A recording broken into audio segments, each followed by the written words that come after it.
रतलाम शहर की सीमा से लगे कुछ आदिवासी गांवों की जमीन के औद्योगिक निवेश को लेकर आदिवासियों में विरोध देखने को मिल रहा है। दरअसल जल, जंगल और जमीन को अपना सब कुछ मानने वाले आदिवासियों ने इसके लिए महापंचायत कर सरकार से लड़ाई लड़ने का मन बना लिया। आदिवासी संगठन जैस इसके लिए सुप्रीम कोर्ट का दरवाजा खटखटाने की तैयारी कर रहा है। आपको बता दें कि राज्य सरकार ने रतलाम शहर से लगी करीब 18,000 हेक्टेयर भूमि को औद्योगिक निवेश के लिए चयनित किया है। इसमें रामपुरिया, सागोत सहित 5 गांवों की जमीन शामिल है। ये सभी गांव आदिवासी बहुल्य हैं और कई आदिवासियों की जमीन अधिग्रहित होगी। हालांकि सरकार जिन आदिवासियों की जमीन अधिग्रहित करेगी उन्हें जमीन का मुआवजा देगी, लेकिन आदिवासी सरकार के इस फैसले से खुश नहीं है। आदिवासी संगठन जैस ने सरकार के इस निर्णय के खिलाफ लड़ाई लड़ने का मन बना लिया है, जिसको लेकर जैस ने आंदोलन की रणनीति बनाने के लिए आदिवासी महापंचायत बुलाई थी। इस महापंचायत में 5 गांवों सहित अन्य गांवों के आदिवासी बड़ी संख्या में शामिल हुए।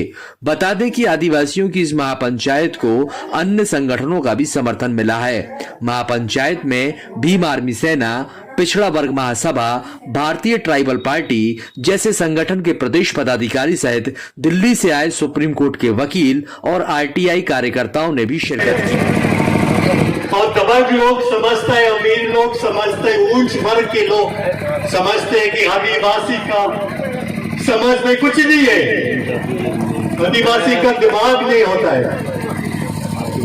लेकिन बिलेश आज सुबह कानून जैसा बताया और संविधान का विश्लेषण जिस तरह से किया, मैंने कोई हाई कोर्ट जज, सुप्रीम कोर्ट जज से नहीं सुना। और आखिर में उसने कहा कि सुप्रीम कोर्ट से एक वकील साहब आएगा और वो सब कुछ बताएगा। लेकिन विलेश सुनने के बाद मेरे पास बोलने के लिए कुछ नहीं है। सालों से आदिवासियों को, दलितों को, गरीबों को इस तरह से बात हो गए कि बुद्धिजीवी नहीं है, कुछ मालूम नहीं है, अशिक्षित है। सही है कि कॉलेज भी नहीं गया, लेकिन हमारा दिमाग तेज है। और दबंग लोगों का और गैर आदिवासी लोगों का तुलना में हमारा दिमाग जबरदस्त तेज है। हमें मालूम है जो हमारे जज साहब को मालूम नहीं है कि आदिवासी की जमीन गैर आदिवासी नहीं लेना। सब आदिवासी बच्चों को मालूम है कि गैर आदिवासी हमारा जमीन टच नहीं कर सकता। लेकिन आप पूछो, जज साहब से पूछो, वकीलों से पूछो, उन लोग कहेंगे ये गलत है। कोई भी जमीन खरीद सकता है, वो आदिवासी का जमीन भी खरीद सकता है। उसको मालूम नहीं है जो हमें मालूम है। संकल्पित हूं आज की सभा के अंदर कि तब तक जीवित हूं तब तक लड़ाई दलित, आदिवासियों की, पिछड़ों की, मुसलमानों की, बहुजन समाज की लड़ाई को पूरी ताकत से मजबूत करूंगा, पूरे देश में मजबूत करूंगा। हर उस आदमी के खिलाफ खड़ा रहूंगा जो मेरे समाज के खिलाफ है, जो यहाँ के मूल निवासी आदिवासी समाज के खिलाफ है, उसके खिलाफ खड़ा रहूंगा। समाज को खड़ा होना पड़ेगा क्योंकि उसने आपके लिए बोला, अपने आप को रिस्क में डाला, वो भी मजे कर सकता है। तो ये दोनों तरीके से बात है, दो हाथों से ताली बजेगी। तो जो हमारे पिछड़े हुए लोग हैं, जो दूसरी जगह चले गए हैं, किसी भी कारण चले गए, 75 साल हो गए, अमृत महोत्सव मना लिया, 75 साल आपने सब मान लिया, सब मजे ले लिए आप। अब क्या बचा? अब तो समाज के लिए कर दो, कुछ तो कर दो। और जो संविधान में जो लड़ाई जो प्रावधान दिए गए हैं उसको मानने में जो नहीं मान रहा वो देशद्रोही, जो उसको गलत इंटरप्रिटेट कर रहा है वो देशद्रोही। एक तरफ कहते हो हम आजाद देश के आवासी, ये कौन सी आजादी है? न हमें पढ़ने दे रहे हो, ना मैं स्वास्थ्य दे रहा हूं। आप बताइए, मैं मेडिकल कॉलेज में प्रोफेसर हूं, सरकार ने प्राइवेट मेडिकल कॉलेज खोल रहे हैं। कितने अनुसूचित क्षेत्र में, आदिवासी बहुल क्षेत्र में सरकार ने मेडिकल कॉलेज खोला?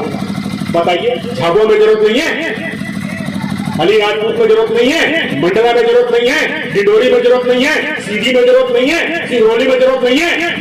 वहां क्यों नहीं खोल रहे?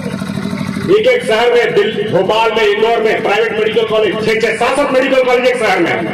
हमारे क्षेत्र में क्यों नहीं? सरकारी स्कूलें बंद कर रहे हो आप। हमें शिक्षा से, स्वास्थ्य से, हर चीज से महरूम करना चाहते हो। क्यों?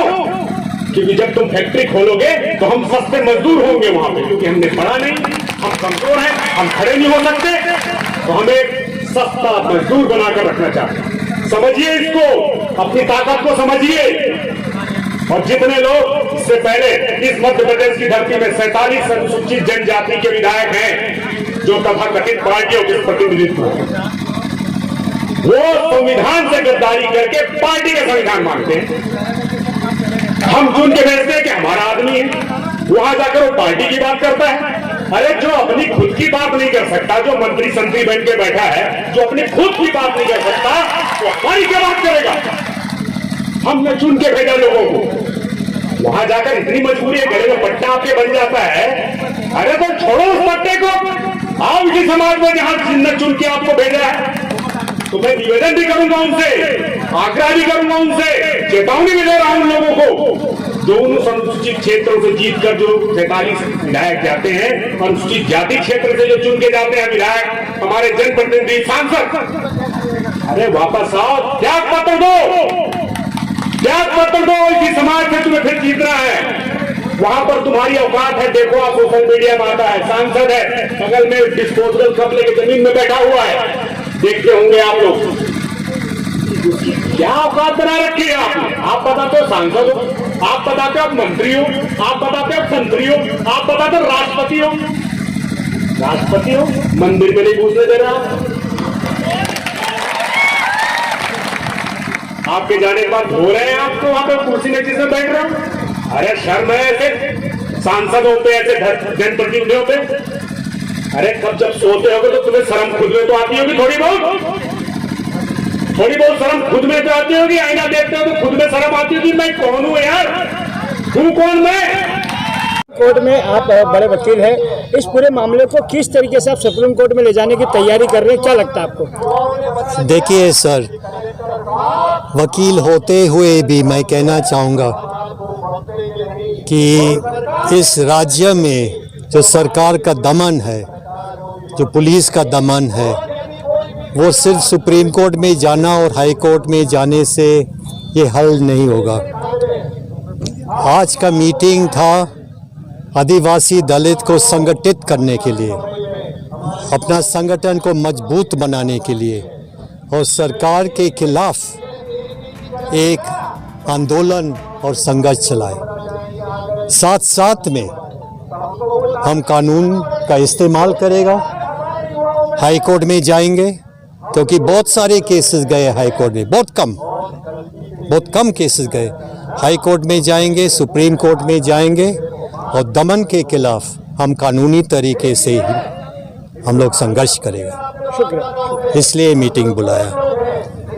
क्या है आदिवासी महापंचायत, इसका उद्देश्य क्या है और क्यों हो रहा है? देखिए, ये जो आदिवासी जयस महापंचायत हर साल होती है और देश के कई ज़िलों में अलग अलग सालों में पिछले 5-7 साल से होती आ रही है। तो इस बार ये रतलाम में हो रही है, और इसका जो मुख्य उद्देश्य है, आदिवासियों की जो स्थानीय समस्या हैं और आदिवासियों के जो मुद्दे हैं, उन मुद्दों को यहाँ पंचायत में आपसी स्तर पर इसको डिस्कस करते हैं, और उसके बाद सरकार तक हम अपनी बात पहुँचाते हैं। तो यही एक इसका मेन उद्देश्य है। रतलाम का औद्योगिक निवेश को लेकर आदिवासी क्षेत्र की काफ़ी जमीन जा रही है, इस महापंचायत में कोई डिसीजन हुआ है उसको लेके? क्या करेगी आदिवासी जयस संस्था? देखिए, रतलाम में जो सबसे बड़ा मुद्दा आज की तारीख में जयस महापंचायत के माध्यम से जो हम आज डिस्कस हुआ है, वो औद्योगिक निवेश क्षेत्र की भूमि को लेके ही हुआ है। क्योंकि ये जो जहाँ महापंचायत आयोजित हो रही है, ये रामपुरिया, बिबड़ौद, जुलवानिया नाम जामथुन और नंदलई वाली जो ज़मीनें हैं, ये ज़मीनें का लगभग 1800 हेक्टेयर भूमि शासन ने आदेश दे दिए अधिग्रहण करने के। और कहीं ना कहीं जब अधिग्रहण होगा तो यहाँ से निश्चित रूप से आदिवासी विस्थापित होगा, तो उसी का आक्रोश यहाँ पर है और उसी बात को लेकर आज यहाँ पर मुख्य रूप से चर्चा हुई है। और एक और मुद्दा जो हमारा था कि हमने इस आदिवासी महापंचायत के लिए रतलाम शहर में अनुमति मांगी थी प्रशासन से, तो वो अनुमति नहीं दी गई थी, तो इसके लिए भी यहाँ पर बहुत आक्रोश देखने में आया है और हमको यहाँ पर परमिशन दी है, जिसके कारण हमको इतनी दूर ये आयोजन करना पड़ा। और ये जो क्षेत्र है ये विशेष औद्योगिक निवेश क्षेत्र में आ रहा है और इसके लिए यहाँ के लोग जो हैं एकजुट हुए हैं। अच्छा, जो अनुमति नहीं दी इसके लिए आप लोग कुछ एक्शन भी ले रहे हैं, कोई कानूनी कार्रवाई या कुछ करेंगे? देखिए, हमने विधिवत लिखित में परमिशन मांगी थी इस प्रशासन से। प्रशासन ने कोविड के नियमों का पालन कर हवाला देते हुए हमको ये अनुमति निरस्त की। हमारा ये कहना है कि पूरे देश में कोरोना अब लगभग ख़त्म होने की स्थिति में आ चुका है।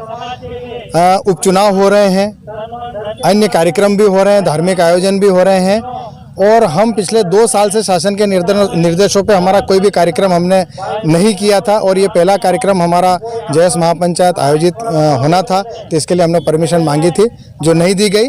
हमने कलेक्टर को यहाँ पर नोटिस दिया है और हमने उनसे जवाब मांगा है कि हमको क्यों अनुमति नहीं दी गई है, और अगर उसका जवाब हमको नहीं मिलता है तो हम कोर्ट में जाएंगे और उनको ये जवाब कोर्ट में देना पड़ेगा। औद्योगिक निवेश की आप बात करें तो क्या जो आदिवासी है वो औद्योगिक विकास के विरोधी हैं? नहीं, हमारा विरोध नहीं है। हमने इस मंच के माध्यम से भी हमारे कई वक्ताओं ने बोला है कि औद्योगिक निवेश का हम विरोध नहीं कर रहे हैं, है ना। साहब, आप जय संगठन से जुड़े हैं, आदिवासी के लिए हितों के लिए काम कर रहे हैं। रतलाम में जो निवेश में जो जमीनें जा रही है उसके लिए संगठन की रणनीति मूल रूप से क्या होगी? देखिए, संगठन की रणनीति ये है कि जो 1800 हेक्टेयर जमीन में जो विशेष औद्योगिक क्षेत्र आ रहा है, सबसे पहले आप उस जगह जो लोग रहते हैं, जो आदिवासी हैं या जो ग्रामीण हैं, आप उनसे बात करिए कि वो किस तरीके का विकास चाहते हैं और विकास में भागीदारी को सुनिश्चित करना होगा कि किस तरीके से आदिवासियों को इस विकास में भागीदार बनाया जाए। विकास का जो मॉडल है वो कानपुर मॉडल ले रखकर उसको सॉफ्टवेयर हब के रूप में डेवलप किया जा सकता है, एजुकेशन हब के रूप में डेवलप किया जा सकता है। जैसे कोटा एक एजुकेशन हब है, पुणे एक एजुकेशन हब है, सॉफ्टवेयर हब बेंगलोर है, हैदराबाद है।